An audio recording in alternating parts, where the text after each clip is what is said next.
Selamat pagi anak-anak, kembali lagi bertemu dengan saya Pak Yosam Senaga di pelajaran IPS. Hari ini kita masuk materi baru di bab 2 tentang pengaruh interaksi sosial terhadap kehidupan sosial dan kebangsaan.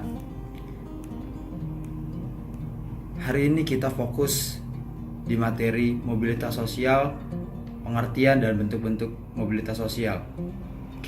Semoga dalam pembelajaran hari ini diharapkan anak-anak mampu menjelaskan pengertian mobilitas sosial dan menganalisis bentuk-bentuk mobilitas sosial. Oke, kita langsung lanjut saja ke materi. Pertama, pengertian mobilitas sosial. Di sini mobilitas sosial maksudnya adalah perpindahan posisi seorang atau sekelompok orang dari lapisan ke satu lapisan yang lain. Jadi lebih menjelaskan tentang seseorang atau kelompoknya yang berpindah dari satu posisi ke posisi lain. Contoh kasusnya adalah ada seorang karyawan, dia bekerja 5 tahun sebagai staf, namun bekerja dengan semangat dan selalu menjalankan tugasnya dengan baik. Lalu dia dalam tahun berikutnya naik posisi menjadi manajer misalnya. Itu dinamakan mobilitas sosial, perpindahan posisi, lebih ke posisi yang berpindah. Lanjut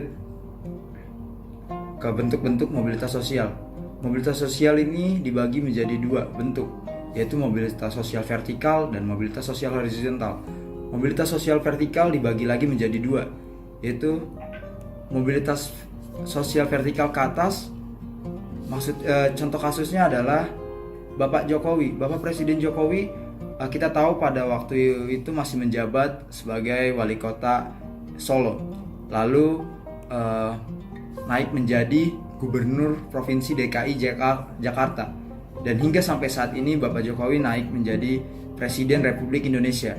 Apa yang dialami Pak Jokowi ini merupakan bentuk mobilitas sosial vertikal ke atas. Jadi dalam posisi yang di bawah sampai saat naik terus sampai dalam posisi saat ini. Lalu sedangkan posisi mobilitas sosial vertikal ke bawah ini sering dialami oleh banyak orang karyawan yang mengalami pemecatan atau orang-orang yang pensiun dan mengalami PHK hingga ia kehilangan pekerjaannya dan mengalami mobilitas sosial vertikal ke bawah, mengalami penurunan seperti itu. Mobilitas sosial vertikal ke atas itu bersifat lebih positif, sedangkan yang ke bawah itu negatif karena mengalami penurunan. Mobilitas sosial horizontal. Mobilitas sosial horizontal maksudnya adalah perpindahan status sosial seseorang atau sekelompok orang dalam lapisan sosial yang sama. Pada mobilitas sosial horizontal tidak terjadi perubahan dalam derajat kedudukan seseorang. Jadi contoh kasusnya semisal Pak Beni seorang kepala sekolah di SMP negeri A. Sebagai kepala sekolah, dia dipindah tugaskan oleh Dinas Kependidikan ke SMP negeri B. Apa yang dialami Pak Beni ini merupakan mobilitas sosial horizontal. Dia berpindah tempat tapi tidak berpindah posisi dan tidak terjadi perubahan dalam derajat kedudukannya.